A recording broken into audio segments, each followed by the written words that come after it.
And when you've got Joe Calzaghe, Mickey Rourke, and the Pearl Ellery Hanley in your circle, mate, you don't need many more friends than that anyway.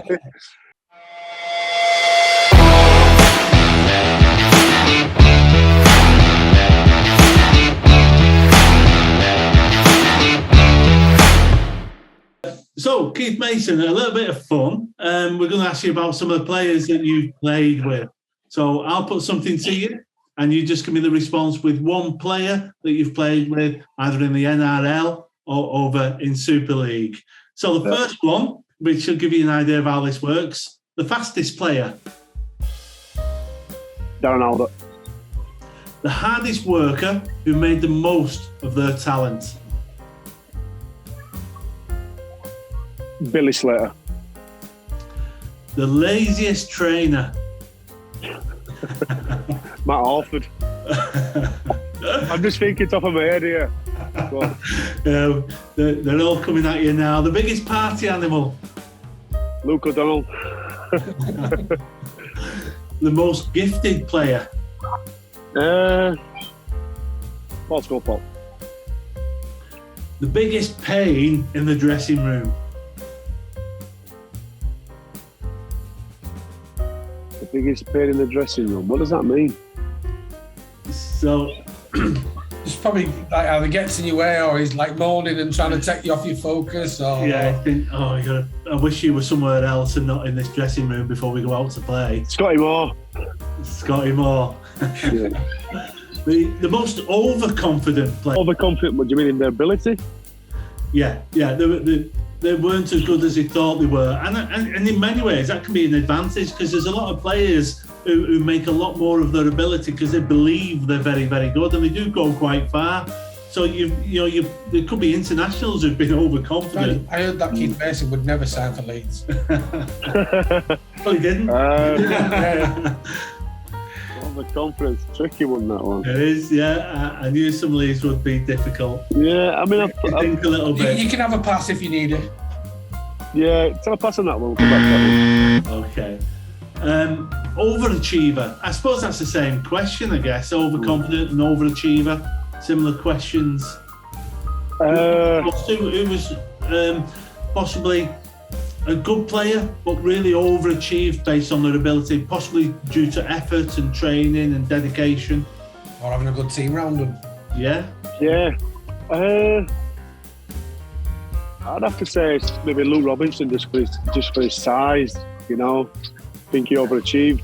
I don't think he ever won anything, but like he still had a great career. Do you know what I mean? Yeah.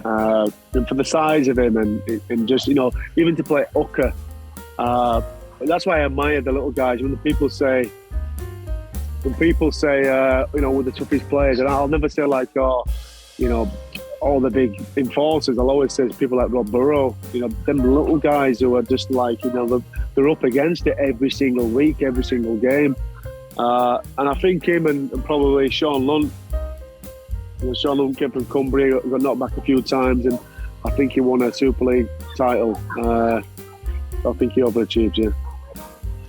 Excellent. And the final one then, who's your biggest rugby pal? My biggest rugby pal? Luke O'Donnell was a good mate of mine. We was really very similar. Similar players, similar mindset, similar personalities, daft as a brush. But right now, the person who I text, who I message frequently is the Pearl Ellery. So, and he's different spectrum to where I was, but yeah, I mean, he got me VIP tickets for the Combined Nations game for me and Al Lucas, and he's probably the only Rugby League guy really I'm in contact with. Yeah. Most of the time, if anything. Because your life has moved on, and so your friendship groups change and move on. Is that probably why?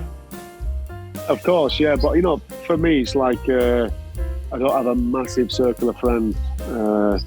I just like I believe if you've got friends in your life, then friends need to add something to your life. They need to make you accountable, and they need to make you better in some way or another. You know what I mean? They need to you know, if you're not living your best life, you want one of your friends not to lie to you. You want to tap you on your shoulder and say, listen, mate, I don't think that's right. I think you should be doing this. And I think it's important that our associations in life should align with us goals and where we want to be in life. You know what I mean? So, obviously, well, yeah. And when you've got Joe Calzaghe, Mickey Rourke, and the Pearl Ellery in your circle, mate, you don't need many more friends than that anyway. Well, to be honest with you, I think Joe is probably my closest friend. He's actually my little girl's godfather.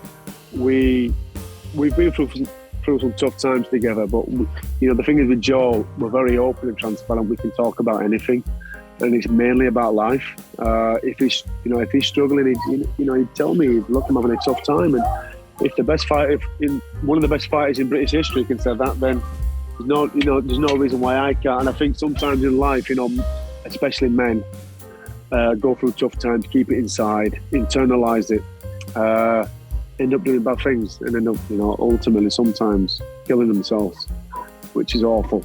But I've gone through all that. I've gone through the depression. I've been lost. When I retired, I really struggled with alcohol, and I struggled with finding my feet for the first couple of years.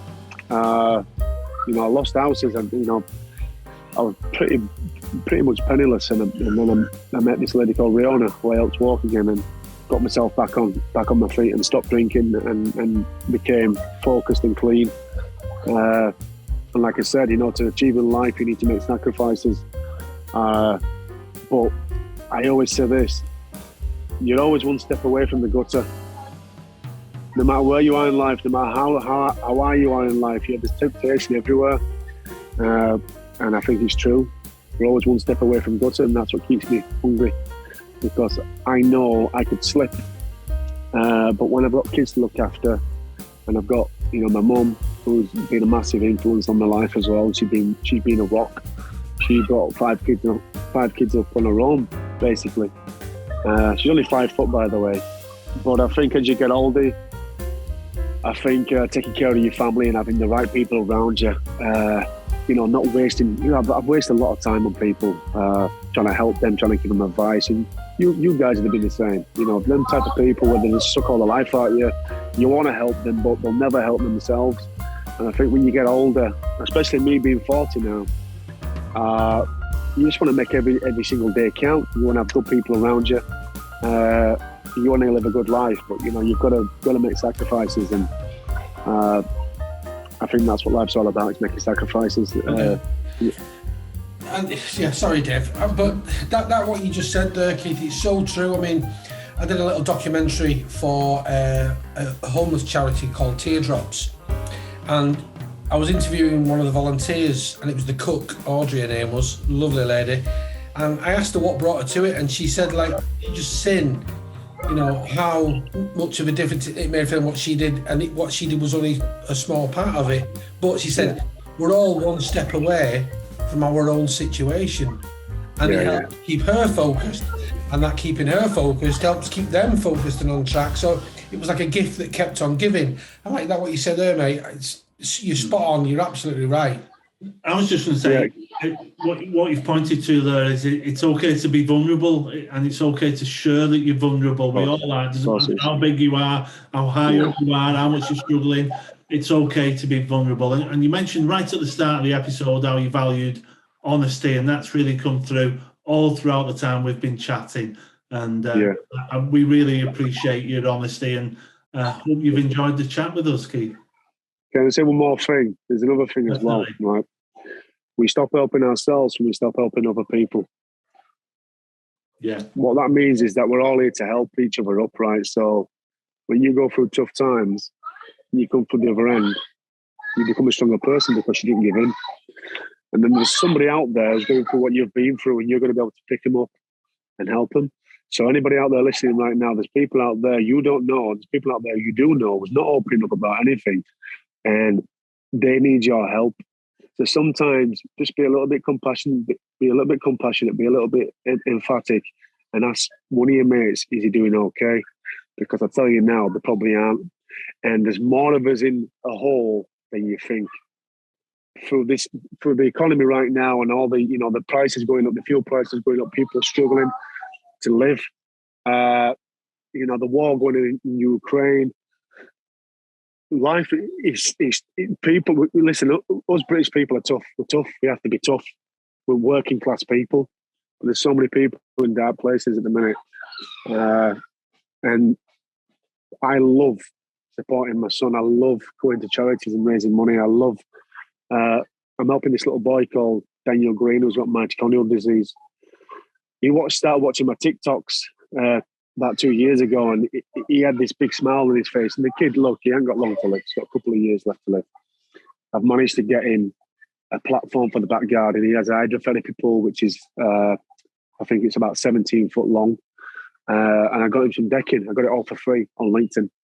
She couldn't get any. Zoe Darcy was his nana. Couldn't get anybody to come and fit this hydro pool. Now, the hydro pool is going to give him a better quality of life. For me, just to do that and knowing that that's going to give some quality of life to that young man, that's what I live for. I'm not bothered about where I go as an actor or anything else. As long as I'm making an impact on someone else's life, that's all that matters. You know what I mean? It's not what we gain. We gain for what we give, and that's what love is. It's giving. It's giving and not receiving it. You love people, take care of people, become a man, because that's what a man is. And also, like you said, be vulnerable, open up. Listen, I had a breakup a couple of months ago. I've struggled. It's been tough. It's been hard. But I've got to work through it because I've got people who counsel me, my children, my mum. You can't give in. So like I said, we stop helping ourselves, we stop helping others. So there's always someone out there to help. Yeah. Finish that one. Well, that's very compassionate, and you said that word just before, compassionate. I think we can all be a bit more compassionate with each other. So it's a nice message to leave with. Thank you. Thank you, guys. It's been a pleasure. Thanks for joining us on this week's Dockhouse Rugby Show with our guest who's been open, honest, and a pleasure to talk to, Keith Mason. Keith, thanks for coming on. Pleasure. Thank you. Thank you, everybody, for joining Dockhouse Rugby Show. It's Keith Mason. Don't forget to subscribe. The Dockhouse Rugby Show is proud to support the Teardrops Homeless Charity. Teardrops, supporting your community.